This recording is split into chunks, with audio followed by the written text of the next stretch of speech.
everybody's carrying a bottle and sipping continuously because the marketing machines have done this to them. Excessive consumption of water, especially if it's done in small sips, will lead to swelling of the brain. At the same time, when you need water, if you don't drink, it'll cause damage to the system.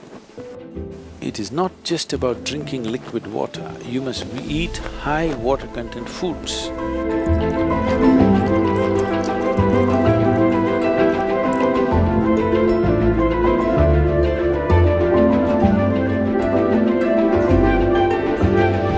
If you don't feel thirsty, if you don't drink water, nothing is gonna happen, you're gonna be fine.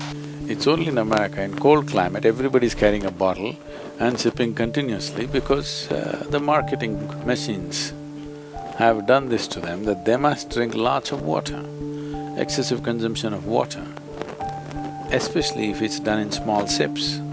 Body absorbs, when it absorbs the sodium levels, which are very delicately balanced, will drop. The rest of the body also is affected but may not be so noticeable, but in the brain, sodium levels dropping will lead to swelling of the brain. This does not mean your brain is growing. It means… swelling means it's a kind of sickness, okay? Not expansion of the brain, it's swelling up because of lack of sodium content. So because there's not enough sodium, more water goes into the brain, trying to supply the required sodium to keep the balance. So more water in your brain means you will slosh. Psychological imbalances will come when you manage to absorb. See, if you drink lots of water at one go, body will decide how much to absorb, how much to throw out. But if you keep sipping through the day, body kind of gets deceived and tends to absorb more water than it should. But let's say right now you drink 2 liters of water, all of it is not going to go into the system. What is needed, it'll take, rest of it will be shunted out.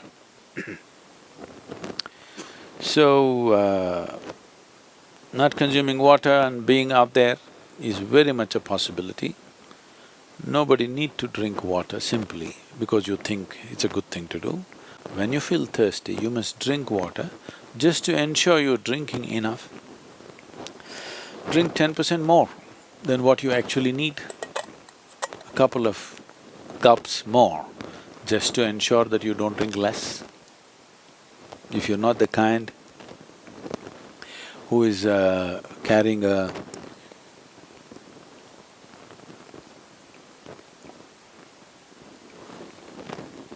water bottle with you every minute of the day, then it's good to drink little extra water so that when the need comes, you have a certain amount of time before you can drink, that it's not an emergency. At the same time, when you need water, when you're thirsty, if you don't drink, it'll cause damage to the system. I would say, this may be very controversial, the medical fraternity will for sure protest on this, but they will come to it after maybe 20 years or 30 years. I would say if everybody consumes good water in sufficient quantity, 50% of the heart attacks in the world would come down. The damage to the heart is immense when the water that is needed is not there in the system. But when I say water, it is not just about drinking liquid water, you must eat high water content foods.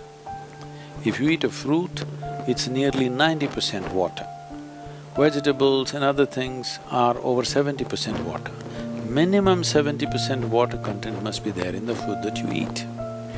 So, very low water content food you eat and it goes and gets stuck in your… like concrete, it sits in your stomach. Now you drink water, that's not going to help. You must eat high water content foods. When you consume food, at least it must be level with the percentage of water content in your own body. So any food that you eat should be at least 70% water content. So this is why vegetables, fruits must be part of your diet so that it is there.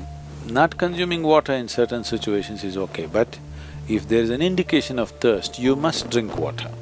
It's very necessary that you must drink water when there's an indication of thirst, because body has its own way.